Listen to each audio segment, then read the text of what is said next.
This segment is going to be the last one on the muscles of the cervical region, and we're going to review two muscles that fit into the category of head and neck on trunk. That is, they originate on the trunk and insert onto the head, so they're therefore moving both the head and the neck over the trunk. One of these muscles you're already somewhat familiar with, the sternocleidomastoid, although I'm going to extend your ideas a little bit in relation to that muscle. And the second one is splenius capitis. Finally, on this video segment, we're going to look at an overview of the muscles of the cervical region by having a look at a transverse section of the neck. Now we're looking at the sternocleidomastoid muscle, sometimes abbreviated as just sternomastoid. We can see its inferior attachments down here and its superior attachment, and by applying principles you should be able to work out which joint or joints that muscle is crossing. On the basis of its position and orientation relative to those joints, you should be able to state its actions. You've just seen sternocleidomastoid on the model, and we've talked previously about its attachment sites, so we're not going to worry too much about that here. But I will ask you to review again its position in relation to the cervical spine, and perhaps look at this diagram a little more carefully than you did last time. We know that the joints that are crossed by this muscle, because it's a head and neck on trunk muscle, include both the upper and lower cervical spine, and upper being atlanto-occipital and atlantoaxial joints. We also know that by applying principles, looking at its position and orientation should actually tell us what the actions of these muscles will be. So I'm now asking you to complete that activity again. Now, some of these you've done previously, but you'll notice there are now 3 different positions as well as orientation. So let's see if you can complete that task if you pause the video now while you fill in the blanks. We know that the sternocleidomastoid crossed both the upper and lower cervical spine because of its attachments, and in applying principles about position and orientation, I asked you to look at the diagram a little more closely perhaps than we did the first time you've seen this muscle. And if you'd done that, you would have noticed that in fact describing it as anterior to the cervical spine is really only true of the lower cervical spine, and therefore when it produces the action of flexion, it's really doing that action only in the lower cervical spine, and typically that would be in both bilateral or unilateral contractions.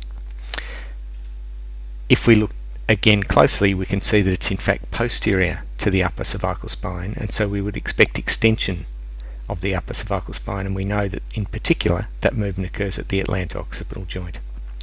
The remaining 2 actions are 2 that you're already familiar with. We're now going to look at the muscle splenius capitis.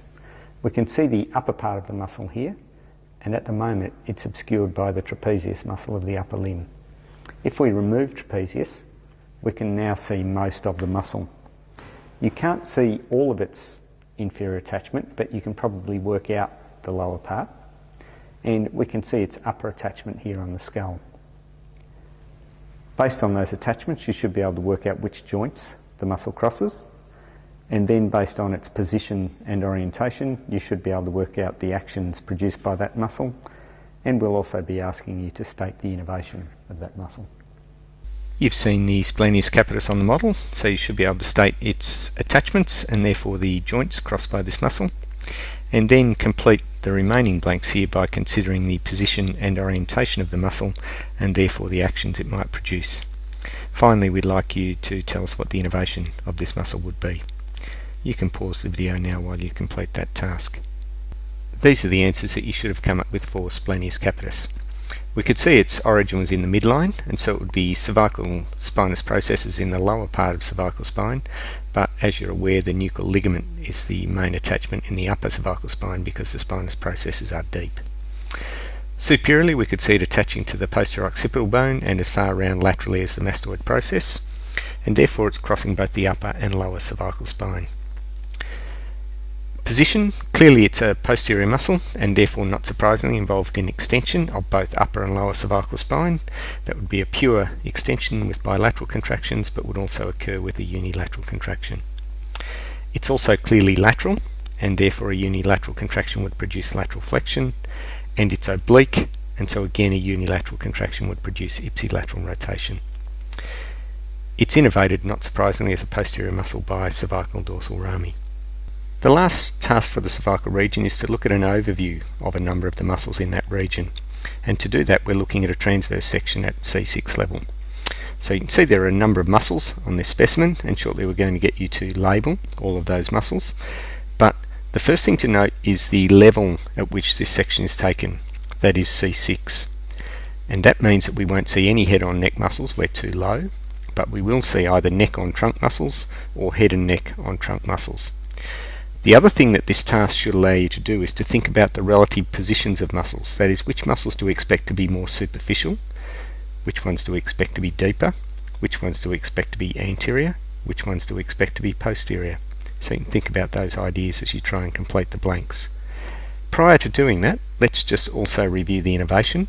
So a spinal nerve is emerging here through an intervertebral foramen, and as per usual, the dorsal ramus is heading out posteriorly to innervate posterior muscles of the trunk and also the skin of the back, or the neck in this case, and the ventral ramus is coming out anteriorly to innervate the anterior muscles. And at this level, lower cervical, these ventral rami are quite large because they also contribute to the brachial plexus that makes its way out to the upper limb, particularly between these two muscles. You can post your answers to the blanks here for muscles on the LMS discussion forums.